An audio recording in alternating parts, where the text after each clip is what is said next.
My name is Travis. Until about a week ago, I was part of a gang, an organization where I was feared as a legendary member. But now that I've turned 40, I decided it was time to stop messing around and return to my hometown to take care of my aging parents. Although I let my parents know I'd be coming back, I didn't tell them exactly when. They're going to be surprised for sure. Thinking about that, I waited for the rural bus I used to ride often as a kid. It's an hour by bus from here. We'd never see something like that in the city. Breathing in the fresh air, I boarded the approaching bus. Inside, there was a mother with a child and an elderly woman. This is a typical small town with a sparse population. After a while, the bus stopped and a man got on. Before the bus could even start moving, he pulled a beer can out of a plastic bag, popped it open, and started drinking.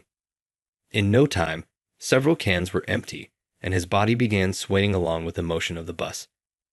A child's voice broke the silence. "Why does that man drinking so much on the bus?" "Shh, don't point at people," the mother said, seemingly wary of provoking the man, and hushed her child. However, their exchange was loud enough for the man to hear. "Mom, you said we shouldn't eat snacks or drink juice on the bus, right? So why is that man drinking and eating snacks too?" "He is. Special." "But why is it okay for him? You always say it's not allowed." "Well, he probably has his reasons." "What reasons?" the child persisted. The mother, clearly raising her child well and teaching proper manners, was now at a loss for words. For a child who has been taught the rules and follows them, it must be confusing to see an adult breaking them and getting away with it. As the mother struggled to find an answer, the man stood up and walked over to the kid. "Hey kid, you've been noisy for a while now. I'm sorry. And you," the man pointed at the mother, "if you're going to teach your kid not to eat or drink on the bus, you should teach them to keep quiet too. You're annoying everyone here. I'm sorry." The man shouted angrily at the shrinking mother. Even while shouting, he kept a firm grip on his beer can, which was impressive in its own way. "Honestly, you're raising your kid all wrong. Sure, don't eat or drink on the bus. That's your rule for your family. But I've got my own rules. Don't try to impose your stuff on me. That kind of misguided parenting is what makes life harder for everyone, you know." What an absurd argument. Drinking and eating strongly scented items on a bus could easily make others feel sick. The mother, seemingly unable to argue, simply kept apologizing. Well, she wouldn't be able to say anything, I thought, just as the elderly woman spoke up. "You there. Do you even understand that this bus is for everyone? Eating and drinking such strongly scented stuff here can make people nauseous. That's why you're not supposed to eat or drink on buses or trains. Didn't your parents teach you that? What did you just say? Do you really need a little kid to teach you some common sense?" Just then, the driver slammed on the brakes. Apologies. A raccoon crossed in front of the bus, so I had to brake suddenly. Is everyone all right? Since I, the old lady, and the mother and child were all seated, none of us had any issues. Unfortunately for the man, he toppled over spectacularly and spilled beer all over his pants. It looked exactly like he had wet himself. Damn it, cold as hell. What's this about a raccoon? You should have just run it over. Because of your stupid brakes, my pants are soaked. Please remain seated for your safety. Safety, my ass. If it's so dangerous, you wouldn't slam on the brakes, would you? I'm sorry, but even a raccoon's life is still a life. And what the hell does that matter? You could have just run the damn thing over. We'll be departing now, so please take a seat. The driver didn't seem to care much about the man's complaints, but the man had other ideas. When the driver turned around, he happened to see her face. It was a face so strikingly beautiful that it seemed impossible for someone like that to exist in such a remote area. I couldn't fathom why someone so gorgeous would be working as a bus driver in a place like this. Hey, lady driver. You're one hell of a looker, aren't you? Thank you. Please take a seat for your safety. You never know what might happen. Yeah, well, nothing would have happened if you hadn't slammed on the brakes. There are times I have to brake, so please stay seated. Why are you even doing a job like this? Hey, I'm talking to you, so answer me. I'm sorry, but I'm on duty right now, so I must decline any conversations. Come on, don't be like that. You're just driving. How hard can it be? I'm responsible for everyone's safety. If I get distracted, it could be dangerous, so please don't talk to me. You're way too uptight. How are you supposed to keep your customers happy like that? I'm sure they don't have a beautiful driver on board with the intention of pleasing customers, I thought. Talking to the driver could distract her. What a nuisance this guy is. Then, once again, the old lady spoke up. Hey, you there. Talking to the driver might distract her and cause an accident, so leave her alone, will you? Besides, standing there with that beer could make someone feel like they're drunk driving, even just from the smell. Drunk driving? How could that happen when I'm not the one driving, old hag? Don't talk nonsense. Some people can get dizzy just from the smell. Move away from there.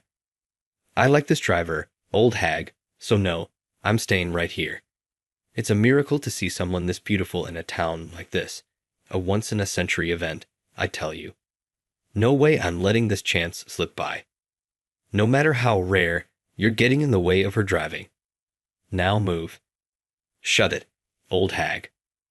I hate being told what to do. Don't push your luck with me. If you don't like it, then get out of the way. Mom, why won't that man listen? He doesn't obey the driver or the old lady. He's a bad guy. Yes, he is, but let's just stay quiet, okay? What a noisy brat. Hey kid, shut your mouth. Adults have their own reasons for things. Keep quiet, or I'll shut you up myself. Sir, please refrain from threatening other passengers. Oh, so you'll keep me company instead, huh? With that, the man reached out and placed a hand on the driver's shoulder. If his hand slipped, or if she startled, she might lose control of the vehicle. The man sneered, a disgusting grin spreading across his face, just as the driver let out a sharp cry. Help! Someone stop him. The driver was unable to act, and the gang-like man was clearly escalating. Whatever he was planning, this couldn't end well. If nothing was done, an accident was inevitable. But the mother and old lady were both women. If anyone was going to stop that man, it had to be me. I stood up and called out to the child's mother, "Get the AED ready." The bus had an AED on board. Though I'd never used one before, if it came down to it, I had no idea how to operate it. Still, the guy had brought this on himself, so as long as I did my part, it wouldn't be my problem. I walked up to the driver's seat and grabbed the man by the shoulder. Hey, you need to knock it off. Ha! What did you just say to me? Do you not get how dangerous this is? Acting like this here is reckless. Dangerous? What the hell are you talking about? His breath reeked of alcohol, making me want to turn my head away. Man, with your booze breath, you're torturing the driver. Don't you think that's way too much? Booze breath? You're so annoying. Stay out of my business. I wouldn't be saying anything if I could ignore this. But if you keep this up, we'll all be goners because of you. Driver, can you pull over somewhere safe? Oh, sure. The driver pulled over to the shoulder, where the landscape was nothing but rice paddies. The sight brought back childhood memories, but now wasn't the time for nostalgia. Once the bus stopped and the door opened, I told the man to get off. Of course, he refused. Why the hell should I get off here? This isn't my stop. If you want to get off, do it yourself. That's not how this works. If you don't get off, there was no point in stopping the bus. I'm not getting off. If you really won't get off, then sit down and stay quiet. No more drinking or eating that stinky crap.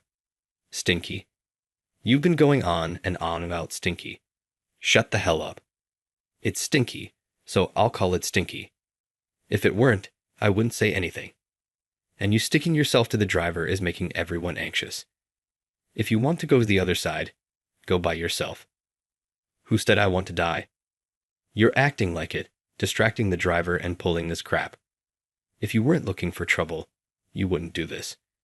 Or do you just not understand danger? Even a little kid gets it. Are you mocking me, punk? Mocking you? I'm just telling the truth. If you've got a problem with that, then get off the bus. Oh, so you want to fight me, Fine by me. Nobody's ever beaten me, you idiot. Yeah, now get off. I grabbed the man and threw him out of the bus. The rough-looking man, thrown out, stumbled on his shaky legs, missed a step, and fell onto the gravel road. He came dangerously close to falling into the rice field, but managed to avoid it just in time. Good thing you didn't fall into the rice field. The rice doesn't deserve that. Would have been a shame. Damn it, that hurt. What the hell is your problem? You're the one who fell, idiot. I followed him off the bus, grabbed him by the collar, and dragged him toward the back of the vehicle. Let go of me. I'll let go soon enough. I don't want to touch someone as filthy as you any longer than I have to. What did you just say? Listen up. Just because there's a beautiful driver on this rural bus doesn't mean you can mess with her. Do you not get how distracting you are? She should be thankful I talked to her. Are you stupid? Nobody appreciates being harassed. Would you thank a cop for falsely accusing you and tossing you in jail just because they talked to you? That's completely different. It's exactly the same. And let me remind you, a bus is a confined space. Eating and drinking smelly stuff can make people sick. If you can't understand that, don't get on the bus. What? I'll do whatever I want. Didn't anyone ever teach you basic manners? Even if you didn't study, your parents would have taught you anyway. Or were you raised by wolves in the mountains? Of course not. Then use your common sense. Even a kid understands it. You're so damn annoying. You want me to punch you. That's my line. I'm a member of the Henderson family, and you're thinking of picking a fight with me? You've got guts. I'll give you that. Cut the tough talk. Acting high and mighty because you're a gang. That doesn't mean a thing. Shut up. Do you want to find out what happens when a civilian picks a fight with a gang? Too bad for you. I might be a civilian now, but up until just recently, I was gang too. And not just any gang. I was so feared that anyone who didn't know my name was considered a rookie. They called me a legendary gang. If you're thinking about stepping to me, even if you're weaker than a fly, I won't go easy on you. What the hell are you talking about? Big talk for a former gang. I'm an active member. With that, the man swung a punch at me. All the passengers had gathered at the back of the bus, watching through the windows. When the man suddenly lunged at me, they screamed in shock. But there was no way I'd go down so easily. I dodged his punch, landed a heavy blow on him, and followed up with a swift kick. As he staggered, the man toppled onto the gravel. As he lay there, I stomped on his stomach, eliciting a croaking sound like a frog. Nobody can beat you, huh? Too bad for you. Even if there's no one in this rural town to take you down, I'm from the city. And back in the city, there wasn't a soul who could stand up to me. I'm sorry. Do you get it now? Can you behave yourself on the bus? If you're itching for a fight, go pick one with another gang. Yes, sir. All right, I'll let you back on the bus, but if you act up again, I'll personally throw you into the rice field. Or maybe you'd prefer some help from the AED, not that I know how to use it. So if you die gasping for air, don't expect anyone to save you. Understood. I'll behave. The man repeated his apologies and quietly sat down. I sat beside him, making sure he wouldn't do anything stupid. But his stop was far beyond mine. I'm getting off soon. If I hear about you causing trouble after I leave, I won't forgive you. Yes, of course. For the record, what's your name? I'm James. James from the Henderson family. Got it. I'll remember that. Hey, what about this? I turned to see the child holding the AED. Oh, thanks. Looks like we didn't need it. Could you put it back where it belongs? Mom, he says we don't need it. The mother nodded, bowed slightly, and returned the AED to its place. The bus resumed its journey without incident. When it reached my stop, I gave the man one final warning.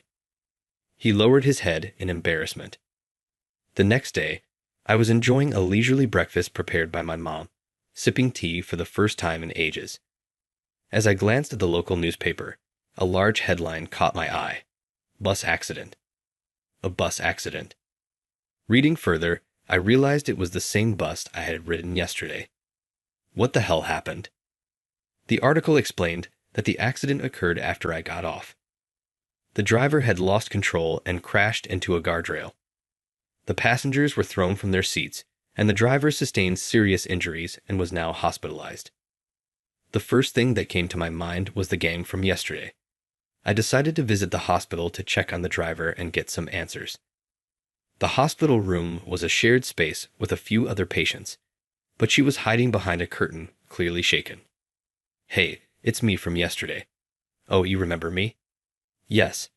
Her voice trembled, and every time she heard footsteps beyond the curtain, her face grew tense with fear. "What's wrong? Why are you so scared?" "I'm scared that man from yesterday might come back. Ever since the accident, I've been terrified." "What do you mean? What exactly happened to lead to this?" She looked down, hesitating to decide whether she should tell me. "If you tell me what happened, I'll do everything I can to help you overcome your fear." "I think I can handle it. Thank you.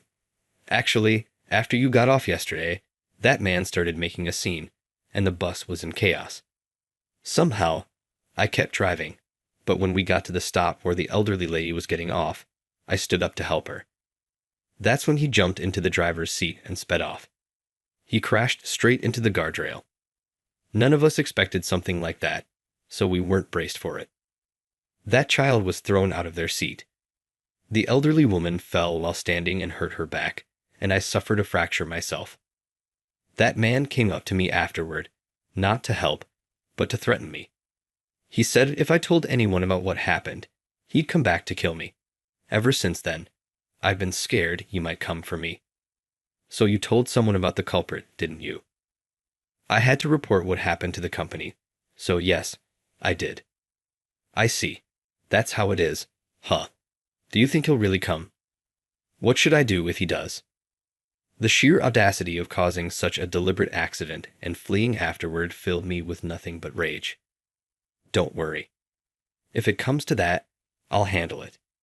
In a quiet town like this, someone like him has no place. I'll make sure he's dealt with.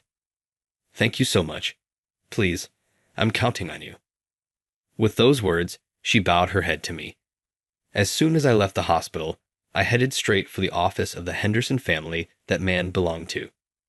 The place was as expected for a rural office, an old traditional house turned into a makeshift headquarters. Well, well, nice setup. But knowing that guy's here makes it unforgivable. I stood at the open entrance and shouted loudly, "Is Mr. Henderson here?"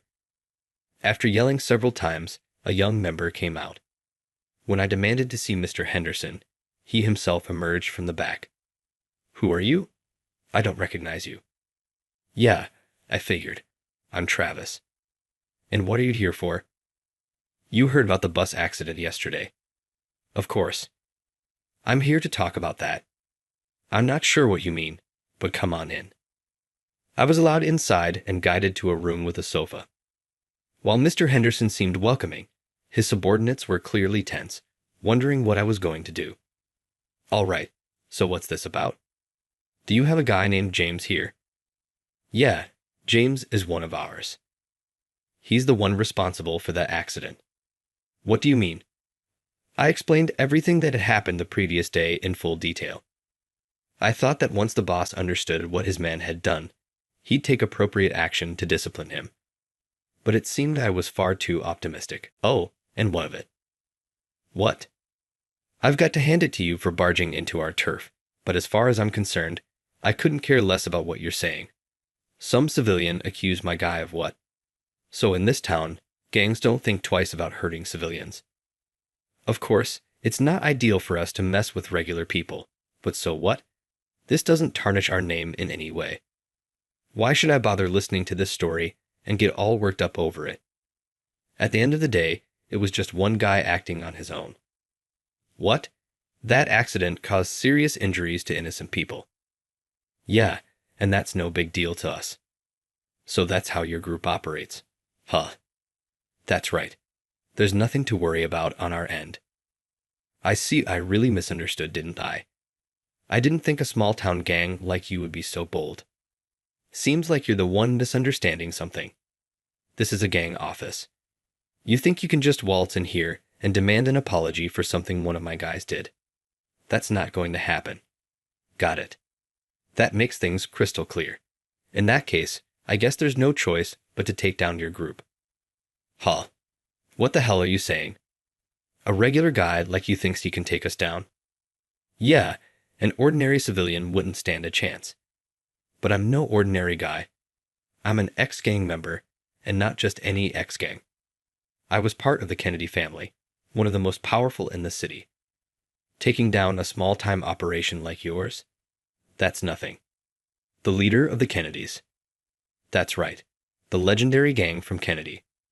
Finally realizing who I was, Mr. Henderson stood up from the sofa and immediately bowed his head. I can't believe it's Travis from the Kennedys. My sincerest apologies. I've been terribly rude. So now you get it. Yes, I understand completely. If it's you, taking down our family would be child's play. So please, I beg you, spare the Henderson family. There are a lot of members who would be left in ruins if we were destroyed. Yeah, I figured.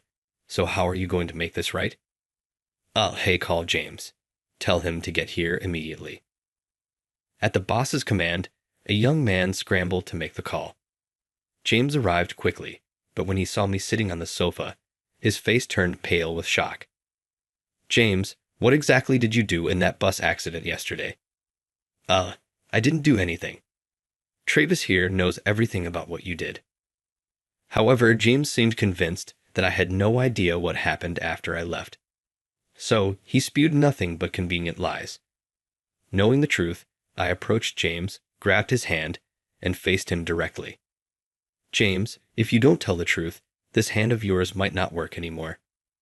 Ow, ow. What are you doing? I'm telling you to speak the truth. If you keep lying, this hand is going to bend in ways it was never meant to. All right, fine. Nothing much happened after you got off. The only thing was that the pretty driver suddenly veered the bus and crashed into the guardrail. Is that so? Oh, stop it. I told you what would happen if you lied, didn't I? Okay. It was me. After you got off, that pretty driver wouldn't listen to me. So when she stepped away from the driver's seat, I took over and drove it into the guardrail. Thanks for finally telling the truth. You could have avoided the pain if you'd been honest from the start. I can't believe this. Did you really do something so stupid? I'm sorry. Not only is what you did unforgivable, but lying to me, your boss, right to my face, that's just as bad. Now that we got the truth, it's time to pay for the damages. You'll cover the compensation for the driver and the passengers, along with the repair costs for the bus. Wait, what? Compensation. $100,000 per person. That's 4 people, so $400,000. $100,000 each. That's insane. Plus $600,000 for the bus repairs. That's a total of $1 million. What? You've got a problem with that. That's just impossible. Oh, is that so? How about we make it $2 million instead? No complaints. But how soon do you expect me to pay that? There's no way I have that kind of money right now. I'm not giving you a second chance. Whether you've got the money or not is no longer my concern. You can't be serious. A small-town gang family like us doesn't have that kind of cash lying around. Is that so? Then I guess there's only one option left. You'll have to pay with your life. My life? Mr. Henderson, please loan me the $1 million. This guy is serious about coming after me. What makes you think we've got that kind of money? No matter how much you hustle, there's no way we can pull together that kind of cash on short notice. Travis, please. I'll work to pay it off. Just don't take my life. I'm begging you. You think I have the patience for that? I'm known for my short temper. If you can't pay now, I've got a loan shark I can introduce you to. He'll front you the $1 million immediately. A loan shark? Serious? Yeah, Big city gangs go to him whenever they need quick cash. Are you serious? Fine, please introduce me to him. All right then, I'll set it up for you. I pulled out my phone and called the loan shark, explaining the situation and requesting the $1 million loan. The loan shark promised immediate funds and arranged to take James off my hands. After withdrawing the money, I headed to the hospital.